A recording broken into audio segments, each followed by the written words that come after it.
आणि आम्हाला लोकांचा प्रयत्न हा राहणार आहे की ही देशाच्या लोकसभेची निवडणूक झाली सुदैवानं देश पातळीवरचं चित्र सुद्धा अतिशय आशादायक आहे. विशेषतः उत्तर प्रदेशमध्ये सर्वसाधारणपणानं तुम्हा लोकांचं आणि आमच्या काही सहकार्यांचं असेसमेंट जे होतं त्यापेक्षा वेगळा निकाल उत्तर प्रदेशच्या जनतेने दिलेला आहे. या निकालाचं आणखीन एक वैशिष्ट्य असं आहे की यापूर्वी भाजपला उत्तर प्रदेश आणि या भागामध्ये जे यश मिळायचं ते त्याचं मार्जिन हे फार मोठं असायचं. आता त्यांना काही ज्या जागा मिळाल्यात त्या मर्यादित अशा प्रकारच्या मार्जिनी मिळाल्यात. त्याचा अर्थ राष्ट्र पातळीवर आम्ही लोक जे सगळे काम करतो त्याचे विशेषतः उत्तर प्रदेश आणि हिंदी बेल्टमध्ये जे आमचे सहकारी काम करतात त्यांनी आम्ही सगळ्यांनी मिळून अधिक लक्ष दिलं. तेच आज उत्तरेकडचा जो चेहरा आहे तो बदलायला एक अनुकूल अशा प्रकारचं चित्र दिसतंय आणि त्यासाठी आम्हाला लोकांच्याकडून काळजी घेतली जाईल. आज हा निकाल झाल्याच्या नंतर मी काही सहकाऱ्यांशी चर्चा केली. विशेषतः काँग्रेस पक्षाचे अध्यक्ष खरगे, मार्क्सवादी कम्युनिस्ट पार्टीचे प्रमुख सीताराम येचुरी आणि अन्य. तर त्याच्यामध्ये कदाचित असं नक्की नाही पण उद्याच्या दिल्लीमध्ये बैठक होण्याची शक्यता आहे. आणि त्याचा संदेश आज संध्याकाळपर्यंत मला आणि आमच्या इतर सहकार्यांना मिळेल.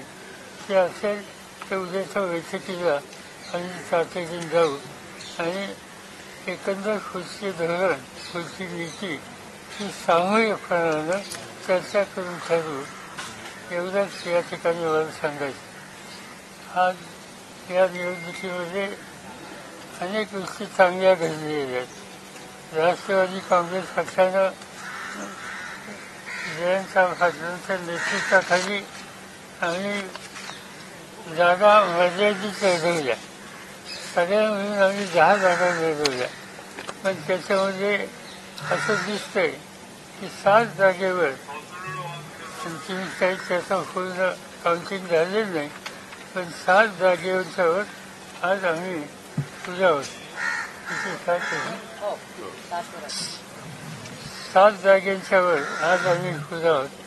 याचा अर्थ 10 जागा लढून 7 मध्ये विजय मिळण्याच्या संबंधीचं चित्र याचा अर्थ स्ट्रायकिंग रेट हा राष्ट्रवादी काँग्रेसचा या निवडणुकीमध्ये निश्चित प्रमाणात झालेला आहे. हा जो काही यश मिळालं ते यश मिळालं ते एकतर राष्ट्रवादी काँग्रेसचं यश आहे असं आम्ही मानत नाही. आम्ही ही जी महाराष्ट्र विकास आघाडी केली याचा उल्लेख माझ्या स्टेटमेंटमध्ये सविस्तर आहे.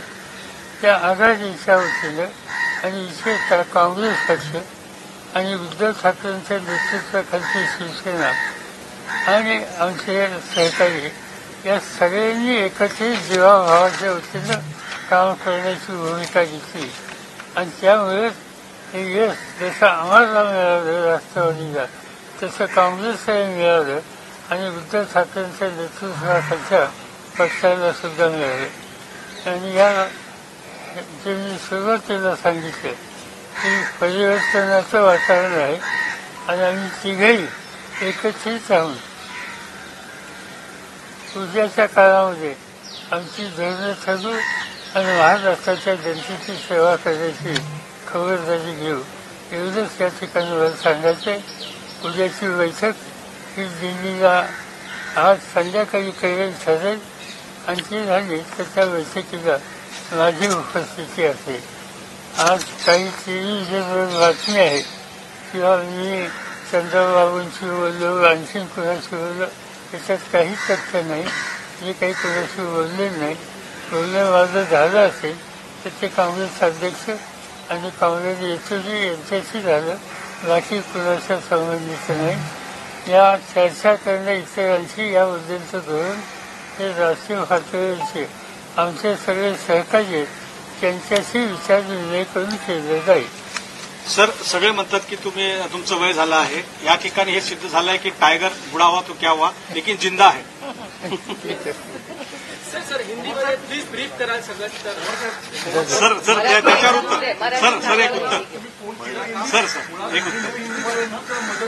तूच उत्तर दिलं तू. असं वाटतं का नितीश कुमार यांची मदत तुम्हाला पुढे मिळेल असं माहिती नाही. माझं काही त्यांच्याशी बोलणं झालं नाही. एका राज्याचे प्रमुख आहेत आणि त्यामुळे त्याची माहिती असल्याशिवाय त्याच्यावर मी कॉमेंट करणं योग्य नाही. माझा त्यांचा सुसंवाद आत्ता झालेला संबंध आहे, पण आत्ता बोलणं झालेलं नाही. सर, बारामतीची जी जागा होती त्यावर होईल असं म्हटलं जात होतं, मात्र निकाल तुमच्या बाजूने लागलेला आहे. याचा उमेदवाराला विचारावं. तुम्ही अधिक सभा घेतलेल्या आहेत, तुम्ही फिरलेला आहात. नाही काय असं की माझं स्वतःचा असेसमेंटच्या मतदारसंघाचं असलं की याच्यापेक्षा वेगळा निकाल लागेल असं मला कधी वाटलं नाही. आणि बारामती हा जो विधानसभेचा मतदारसंघ आहे त्याच्यात माझा स्वतःचा गेले 60 वर्षाचा असोसिएशन आहे. माझी सुरुवातच तिथनं झालेली आणि प्रचार करो न करो तिथला सामान्य माणूस जो आहे, नागरिक जो आहे, त्याची मानसिकता काय मला ठाऊक आहे. आम्ही जावं अथवा न जावं तो योग्यच निर्णय घेतो आणि घेईल याची खात्री आम्हाला होते. आणि मला वाटतं आता किती टक्के आता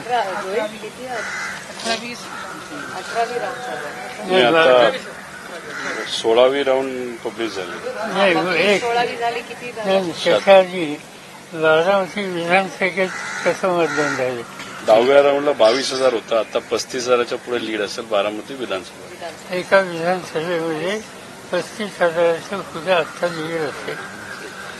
आणि बाकीच्या मतदारसंघाचं तुमच्याकडे सगळं असेल. हो, म्हणजे बाकीमध्ये पण लीड आहे. खडकवासला थोडंसं कमी आहे, बाकी सगळी लीड आहे. पण गेल्या वेळेसपेक्षा खडकवासला चांगलं आहे. टोटल किती लीड आता अजून आता 16व्या राऊंडला रफली 76,000च्या आसपास आहे. आणि अजून 3-4 राऊंड अजून 6 ते 7 राऊंड बाकी आहे. 6 ते 7 आजचा निकाल लागला आहे. त्यानंतर विधानसभेपर्यंत महाविकास आघाडी अजून जास्त ताकदीनं पुढे येईल असं वाटतंय का? चर्चा अशा होत्या की हा लोकसभेचा निकाल महाविकास आघाडीला सुद्धा म्हणजे वेगवेगळं करतील, सगळे पक्ष वेगवेगळीकडे दिसतील.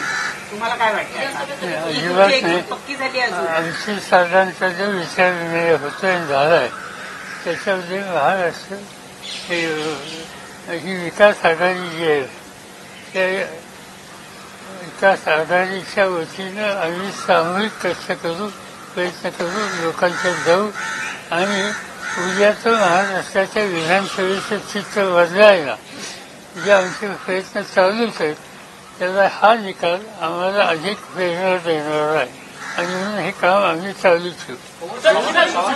expect the alliance partners of the BJP to break away and come on the India alliance side? Do you expect the alliance partners of the BJP from the NDA to break away and come on the India alliance side? Do you expect that? No, neither we have discussed, neither we have thought. Pawar साहब किस तरीके से चुनावी परिणाम को आज के देखते हैं महाराष्ट्र के परिप्रेक्ष्य में, पूरे देश भर में जो चुनावी परिणाम है उससे कैसे देखते हैं? ये बात शुरू में मैंने कहा कि महाराष्ट्र में तो रिजल्ट अच्छा आ गया और सबसे ज्यादा उत्तर प्रदेश का ये डिसीजन आएगा इस पर कोई सोचते नहीं थे. हिंदी वेव इसकी चिंता हम लोगों की थी. सदर्न इंडिया की कोई प्रॉब्लम नहीं था, मगर हिंदी वेव में और मेहनत करने की आवश्यकता है यह हम सोचते थे और इसमें कोई न कोई सुधार हो गया ये बात सच है. फिर भी मध्य प्रदेश और कुछ एरिया में और ज्यादा काम करने की आवश्यकता है. मगर उत्तर प्रदेश की जनता ने जो इसमें डिसीजन दे दिया, एक नई डायरेक्शन सब लोगों को उन्होंने दिए. हम वहाँ के नेता लोग, वहाँ के कार्यकर्ता लोग और उत्तर प्रदेश की जनता जो इन सभी का हम आवाज़ है कि इस तरह का डिसीजन उन्होंने दे दिया। और सभी अलायंस को लेकर जिस तरीके से राम मंदिर को लेकर जिस तरीके से बीजेपी ने मंचों से ये कहा कि जो भगवान राम को लाए हैं जनता उनको लाएगी, ये जो परिप्रेक्ष्य बनाया गया था कि राम मंदिर के बाद जनता उन्हें चुनकर देगी, बाद में प्रधानमंत्री का हिंदू मुस्लिम करना, वे सीधी बात है। मंदिर के इसमें विरोध करने की कोई आवश्यकता नहीं थी। जिनको आम जनता के बारे में कॉन्फिडेंस है, ऐसे लोग उस लाइन पर जाते थे। उन्होंने कोशिश की और जनता ने इसका स्वीकार नहीं किया। यहाँ तक इस कैंपेन में हमने लोगों ने देखा कि महिलाओं को इस तरह की तकलीफ हो जाएगी, ये लोग हुकूमत में आएंगे तो किसानों की या रूरल एरिया की मीटिंग हो तो वहाँ बताया गया कि ये लोग हुकूमत में आएंगे तो आपके खेती में 2 भैंस आपने रखी है, इनमें से एक भैंस को लेके जाएंगे। इस तरीके खेत या गलत चीजें हाईएस्ट पोजीशन देश के जिम्मेदार करते हैं, इन लोगों ने की थी।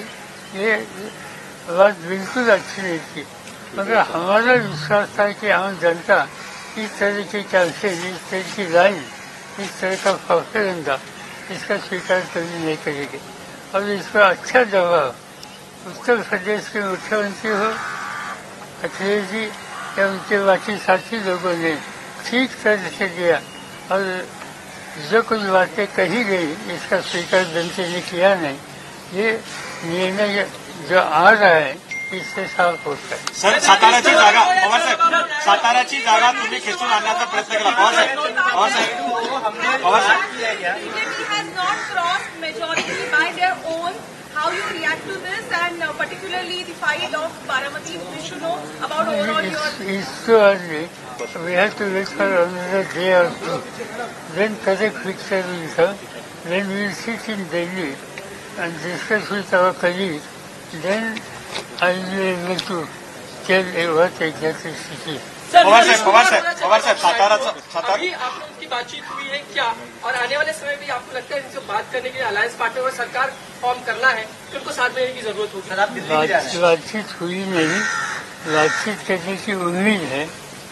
मेरी भी बातचीत खाली 2 लोगों के साथ हो गई, खड़गे साहब एंड सीताराम येचुरी, और वो अन्य साथियों के साथ बातचीत करेंगे और फिर हमें संदेशा देंगे कि दिल्ली में मिलना है या नहीं। हो सकता है कि कल मिलने की स्थिति पैदा हो सकती है। पवार साहेब, सातारा मध्ये पार्टियों को तोड़ा, पार्टियों को अलग किया, लेकिन उसके बाद के अभी के जो नतीजे हैं वो ये बताते हैं कि इस तरह की टूट जनता को बर्दाश्त नहीं है, वो इसे पसंद नहीं करती। बिल्कुल सीधी बात है, जो पार्टी तोड़ने का काम उन्होंने किया, जो गलत तरीके उन्होंने अपनाए, इसकी रिएक्शन इस होती में लोगों ने दी है। और हमें खुशी है कि ये गलत रास्ते पर एक राजनीति जो जिम्मेदार राजनीति उस रास्ते से जा रही थी, उनको जो कोई सबक सिखाने की आवश्यकता थी वो सबक आम जनता नहीं सिखाए, ये अच्छी बात है। पवार साहेब, साताऱ्याची जी जागा आहे, साताऱ्याची जी जागा आहे, साताऱ्याची जागा तुम्ही पाण्यात भिजवून ती परत आणली होती, त्यावेळेस तो विजय मिळाला होता, परंतु आता साताऱ्याच्या जागेवर पराभव पाहायला मिळत आहे. कुठे कमी पडला असं वाटतं तुम्हाला? माहिती घेतली नाही, कारण आत्ताच त्याचं अजून काउंटिंग सुरू झाली नाही आणि थोडक्यात ही सीट जाते असं दिसते. म्हणजे ते काही नकार देण्याचा अर्थ नाही. त्याच्या खोलात आम्ही जाऊ, पण आम्हाला विश्वास आहे की सातारा जिल्हा हा राष्ट्रवादीच्या दृष्टीनं एक महत्वाचा घटक आहे आणि वो स्थिती आमची कंटिन्यू राहील. Considering BJP has not crossed the majority mark, and also considering your experience, who do you think will be the next PM of the country? I can't say anything. We are not sure whether we will be able to form government. As I said, we will discuss with our colleagues and decide next course of action.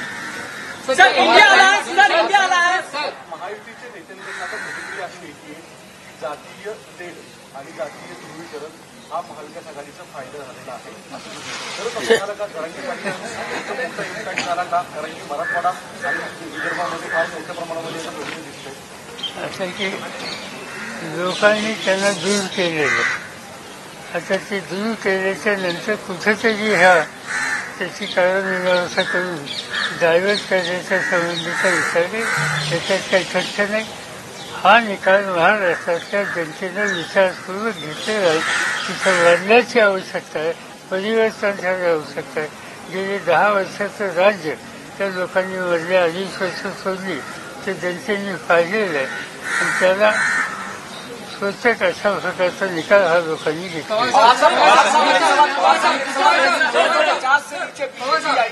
BJP 250 से नीचे है, ऐसे में alliance partner उनके साथ कितना sustain करेंगे और अगर वो हटते हैं तो क्या ये फॉर्म करने की कंडीशन में है क्या सरकार? और उसके लिए आप ये मैंने बताया है कि हम कल ही बैठेंगे, बात करेंगे. कई हमारे साथी यहाँ नहीं है. ये डिसीजन कोई इंडिविजुअल एक पार्टी नहीं लेगी. ये डिसीजन कलेक्टिव डिसीजन होगा. कलेक्टिव सोच चाहिए और ये काम अगले 2-3 दिन में हो जाए. पवार साहेब 10 न्यायाधीशांनी पवार साहेब सर पवार साहेब 10 न्यायाधीशांनी अपक्ष उमेदवार विशाल पाटील आता विजयी झाल्यात अशा पद्धतीची माहिती समोर येते. विशाल पाटील सांगली ठीक आहे, विजय झाले तर त्यांचं अभिनंदन. पवार साहेब विनंती केली होती ठाकरेंना की कुठेतरी काँग्रेसला ती सीट दिली गेली पाहिजे. निर्णय झाला, निकाल झाला, ते विजयी झाले. आता कशाला पवार साहेब 10 न्यायाधीशांनी जवळपास पत्र लिहिलं होतं. पवार साहेब इंडिया अलायंस आने वाले वक्त में नीतीश कुमार जी के लिए डेप्यूटी प्राइम मिनिस्टर ये ऑफर को कंसिडर करेगी? इस इश्यू के बारे में हमारे यहाँ डिस्कशन ही हुआ है. जब तक बात नहीं होती, कलेक्टिव थिंकिंग नहीं होता, तब तक इस बारे में कुछ जवाब देना ठीक नहीं. थोड़ा रुकिए 1-2 दिन. पवार साहेब काही न्यायाधीशांनी राष्ट्रपती यांना पत्र लिहिलं आहे की हंग जर संसद भवन जर झालं तर या प्रकरणामध्ये पंतप्रधान नरेंद्र मोदी यांना पंतप्रधान न करता इतर विरोधी पक्षांना एकत्र करून त्यांना निमंत्रण द्या. तुम्हाला असं वाटतं का की ही खरी वेळ आहे त्या न्यायाधीशांना सोबत माहिती नाही आम्हाला एक, आणि अजून कुणाला मेजॉरिटी आहे का नाही हे स्पष्ट व्हायला एक 24-48 तासाची आवश्यकता आहे. ते झालेलं नाही असं भाषिक.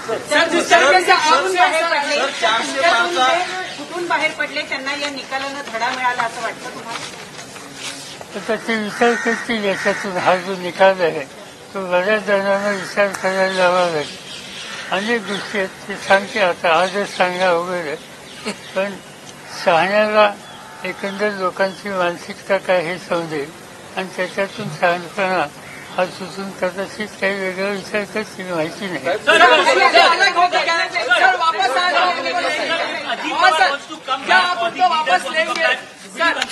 असं हा विषयच अंशसूत्र नाही. आज कोणाला घ्यायचं का नाही हा विषयच नाही.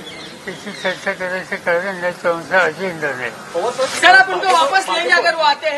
इसका जवाब उन्हें दिया. भाजपचा बहुमताचा आकडा बळावर होताना दिसत नाही का? अशा वेळी पंतप्रधान नरेंद्र मोदी यांच्याशिवाय अन्य पर्यायी नावांचा विचार जर याची चर्चा आम्ही केलेली नाही. हा निर्णय एखादी व्यक्ती घेऊ शकत नाही. या संबंधीचं कलेक्टिव्ह थिंकिंगची आवश्यकता आहे. उद्या परवा आम्ही ज्यावेळेस बसू त्यावेळेस पण तो विषय आज आमच्या अजेंड्याच्या समोर नाही.